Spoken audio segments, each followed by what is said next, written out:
Hello everyone, আজকে যেটি চাকরির বিজ্ঞপ্তি নিয়ে হাজির হয়েছি সেটি হলো ইন্ডিয়ান ট্যুরিজম ডেভেলপমেন্ট কর্পোরেশন লিমিটেডের তরফ থেকে। তাহলে দেখে নেওয়া যাক কী কী ভ্যাকেন্সি রয়েছে। তবে তার আগে ভিডিওটি শেয়ার করতে ভুলো না। তো রয়েছে এখানে সেলস অ্যাসিস্ট্যান্ট হিসেবে একটি এবং জুনিয়র অ্যাসিস্ট্যান্ট অ্যাকাউন্টস, এই দুটি পোস্টে তোমরা আবেদন করতে পারবে। ডেজিগনেশন রয়েছে এখানে সেলস অ্যাসিস্ট্যান্ট এবং পে স্কেল রয়েছে এখানে 19,970 থেকে 71,610 এবং ম্যাক্সিমাম এজ এখানে লিমিট দিয়ে দিয়েছে 30 ইয়ার্স। আর নাম্বার অফ ভ্যাকেন্সি দিয়েছে 7 UR, টোটাল 7 ভ্যাকেন্সি রয়েছে। 4টি UR এর জন্য অর্থাৎ জেনারেল, 2টি আছে OBC অ্যান্ড 1 আছে SCর জন্য। অ্যান্ড নেক্সট ভ্যাকেন্সি রয়েছে জুনিয়র অ্যাসিস্ট্যান্ট অ্যাকাউন্টসের ওপর। তো ডেজিগনেশন রয়েছে এখানে জুনিয়র অ্যাসিস্ট্যান্ট অ্যাকাউন্টস এটা বলা হবে, এবং এখানে পে স্কেল অর্থাৎ তোমাদের স্যালারি হবে 19,970 থেকে 71,610 এবং এটির ম্যাক্সিমাম এজ লিমিট দিয়ে দিয়েছে 30 ইয়ার্স ওল্ড। আর এখানে ভ্যাকেন্সি সংখ্যা রয়েছে 2টি এবং যা জেনারেল ক্যান্ডিডেটসদের জন্য ভ্যাকেন্সি রয়েছে। নেক্সট আমরা দেখে নেব এলিজিবিলিটি ক্রাইটেরিয়া অর্থাৎ শিক্ষাগত যোগ্যতা। তো পোস্ট রয়েছে এখানে সেলস অ্যাসিস্ট্যান্ট এবং তোমাদের এর এলিজিবিলিটি ক্রাইটেরিয়া অর্থাৎ তোমাদের শিক্ষাগত যোগ্যতা হতে হবে candidate must have cleared tyre 1 of the combined graduate level examination. তাহলে তোমাদের CGL পাস করে থাকতে হবে, অর্থাৎ কম্বাইন্ড গ্র্যাজুয়েট লেভেল এক্সাম যেটি আছে সেটি টায়ার 1 সেটা তোমাদের পাস করে থাকতে হবে in either of the year 2022 or 2021 or 2022, এই 2020, 2021 অথবা 2022-এর মধ্যে তোমাদের এই CGL এক্সামটি পাস করে থাকতে হবে। এবং এক্সপিরিয়েন্স এখানে চেয়েছে a candidate must have at least 1 year of experience in sales or marketing. তাহলে যে ক্যান্ডিডেটস অর্থাৎ আবেদনকারীকে অবশ্যই 1 বছরের এক্সপিরিয়েন্স থাকতে হবে সেলস অথবা মার্কেটিংয়ের ওপর। নেক্সট পোস্ট আছে জুনিয়র অ্যাসিস্ট্যান্ট অ্যাকাউন্টস। এখানে পোস্টাল কোড যেটা তোমরা জানো জুনিয়র অ্যাসিস্ট্যান্ট অ্যাকাউন্টস, এবং এর এলিজিবিলিটি ক্রাইটেরিয়া অর্থাৎ শিক্ষাগত যোগ্যতা হতে হবে candidate must have clear tyre 1 of the combined graduate level examination অর্থাৎ CGL of SSC in either of the year 2022, 2021 or 2022। এক্ষেত্রেও কিন্তু তোমাদের 2020 বা 2021 অথবা 2022 সালে CGL পরীক্ষাটি টায়ার 1 এক্সামটি পাশ করে থাকতে হবে। এবং এক্সপিরিয়েন্স রয়েছে এখানে candidate must have at least 1 year of experience in finance or account. তাহলে এখানে আবেদনকারীকে অবশ্যই 1 বছরের ফিনান্সের ওপর অথবা তোমাদের অ্যাকাউন্টসের ওপরে এক্সপিরিয়েন্স থাকতে হবে 1 বছরের। আমাদের চ্যানেলে প্রথমে এসে থাকলে আমাদের চ্যানেলটিকে বন্ধুদের সাথে শেয়ার করতে ভুলো না এবং ভিডিওটি অবশ্যই বন্ধুদের সাথে শেয়ার করতে ভুলো না। নেক্সট রয়েছে হাউ টু অ্যাপ্লাই অর্থাৎ কিভাবে আবেদন করবে। Candidates will be required to apply online through ITDC website. তোমাদেরকে ITDC ওয়েবসাইটের মাধ্যমে, যেখানে https://itdc.co.in careers, সেইখানে তোমাদের ক্লিক করে এই ফর্মটি ফিল আপ করতে হবে। No other means mode of application shall be accepted. তাহলে তোমাদের কিন্তু অনলাইন অ্যাপ্লিকেশন ছাড়া কোনো অ্যাপ্লিকেশন কিন্তু তোমাদের গ্রাহ্য হবে না, তোমাদেরকে শুধুমাত্র অনলাইনে আবেদন করতে হবে। Application will be accepted from 11 hours on 19/12/2023 to 23:59 hours on 11/1/2024। অর্থাৎ এই আবেদনের লাস্ট ডেট হলো 11/1/2024।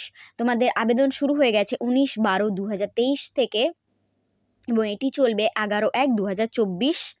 তোমরা আবেদন করতে পারবে। রেজিস্ট্রিং applying online candidates are advice to go through detail instruction related to the application process. The candidate should process the following and keep the same handy while applying online. তাহলে তোমাদের application online অর্থাৎ আবেদন করার সময় তোমাদের যে সমস্ত জিনিস লাগবে সেগুলো হলো তোমাদের আগে থেকে নিয়ে জোগাড় করে বসতে হবে, যেটি আছে ভ্যালিড ইমেল ID এবং মোবাইল নাম্বার। তার সাথে রয়েছে স্ক্যান্ড কপি অ্যাটলিস্ট পাসপোর্ট সাইজের ফটো JPG বা JPG ফরম্যাটে। অ্যান্ড এখানে সিগনেচার ফাইল মেনশন করে দিয়েছে 200 পিক্সেলের মধ্যে। আর এখানে নেক্সট রয়েছে after submitting online application form generated by the system with unique registration number will be send to candidates email ID। অর্থাৎ তোমাদের যখন আবেদনটা সম্পূর্ণ হয়ে যাবে, সাবমিট হয়ে যাবে, তখন তোমরা কিন্তু একটা অ্যাপ্লিকেশন ID পাবে, সেটা তোমাদের ইমেল ID তে দেওয়া হবে। এবং ৪ অপশনটা বলে দিয়েছে যে তোমাদের এই আবেদনের যে অ্যাপ্লিকেশন ফর্মটা যেটা সেটি প্রিন্ট করে নিয়ে তোমাদের কিন্তু আইটিডিসি যে অফিস রয়েছে সেখানে কিন্তু জমা করতে হবে না, সেখানে কোনো প্রয়োজন নেই জমা করার, তোমাদেরকে সেই ফর্মটা তোমাদের নিজেদের কাছে রাখতে হবে।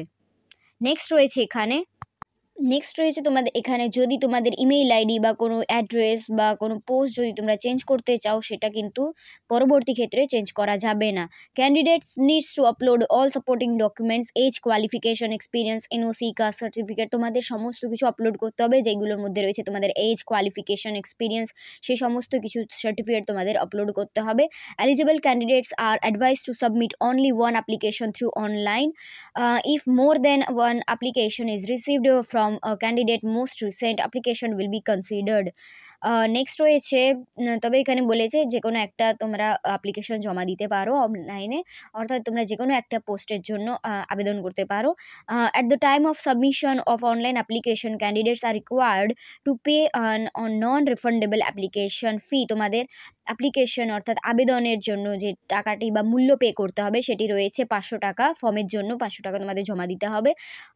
Further candidates belonging to SC, ST, PWD category are accepted from this payment of application fee, অর্থাৎ এসসি, এসটি বা পিডব্লিউডি ক্যাটাগরিদের কোনো ফিস লাগবে না। তবে আমরা নেক্সট দেখে নেব কি কি আবেদনের জন্য লাগছে, তোমাদের কি কি আপলোড করতে হবে। একে রয়েছে বার্থ সার্টিফিকেটস অথবা matriculation certificate in proof of date of birth, অর্থাৎ তোমাদের এখানে বার্থ সার্টিফিকেট তোমরা আপলোড করতে পারো অথবা তোমাদের যে মাধ্যমিকের সার্টিফিকেট আছে যেখানে ডেট অফ বার্থ লেখা আছে সেটা তোমরা আপলোড করতে পারো। নেক্সট রয়েছে গ্র্যাজুয়েশন মার্কশিট অ্যান্ড সার্টিফিকেট, তোমাদের গ্র্যাজুয়েশনের মার্কশিট লাগবে এবং তার সাথে তোমাদের সার্টিফিকেটের আপলোড করতে হবে। নেক্সট রয়েছে score card of tyre 1 of combined graduate level examination CGL cleared in either of the year 2022, 2021 or 2022. Score card তোমাদের জমা দিতে হবে অর্থাৎ আপলোড করতে হবে টায়ার 1 এক্সামিন তোমরা যেটা CGL এক্সাম পাস করেছিলে সেটি স্কোর কার্ড, এবং সেটি তোমরা যে সালে পাস করেছিলে অর্থাৎ 2020 না 2021 নাকি 2022-এর তোমাদের সেই CGL স্কোর কার্ডটা জমা দিতে হবে। নেক্সট আছে experience certificate of all previous employers containing specific date of joining and relieving, তাহলে তোমাদের এক্সপিরিয়েন্স সার্টিফিকেট জমা দিতে হবে এবং তার সাথে তোমরা কবে জয়েন করেছিলে এবং কবে তোমরা সেই জবটি ছেড়েছিলেন তার সার্টিফিকেটটা তোমাদেরকে এখানে শো করতে হবে। অথবা তোমরা যদি এখন কোনো জায়গায় চাকরি করছো কি না তার অ্যাপয়েন্টমেন্ট লেটার, জয়েনিং ডিটেলস সমেত যেটি তোমরা পেয়ে থাকো সেইটা তোমাদের এখানে আপলোড করতে হবে, বা লেটেস্ট পে স্লিপ, তোমরা তোমাদের যে স্যালারি অ্যাকাউন্ট যেটা থাকে বা স্যালারি স্লিপ যেটা বলা হয় সেটা তোমাদের এখানে আপলোড করতে হবে। কাস্ট সার্টিফিকেট যদি থাকে তোমাদের কাস্ট সার্টিফিকেট এখানে তোমাদের আপলোড করতে হবে। যদি তোমরা ডিসাবিলিটি সার্টিফিকেট থাকে অর্থাৎ তোমরা যদি ডিসাবিলিটি পারসন হও তাহলে তোমাদের ডিসাবিলিটি সার্টিফিকেট তোমাদের আপলোড করতে হবে। নেক্সট আমরা চেক করে নেব ইম্পর্টেন্ট ডেট সম্পর্কে।